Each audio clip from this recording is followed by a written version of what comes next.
This is Tim from Euro 6 Studios. Today in this video I'm going to show you how to add your Google account to your Motorola phone so you can do things like update your contacts or something like that and sync it with your phone.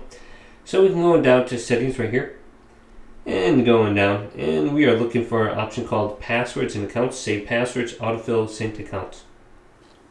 Go here and then you can see Google right here, autofill services account for Ruby.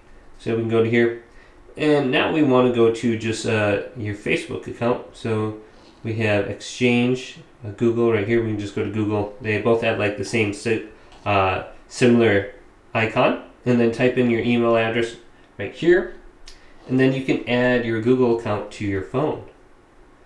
And then you should be able to use it to sync your contacts as well. So hopefully this video did indeed help you out. If it did, leave it a big thumbs up. And subscribe to my channel down below for more tech videos coming up next on Euro 6 Studios.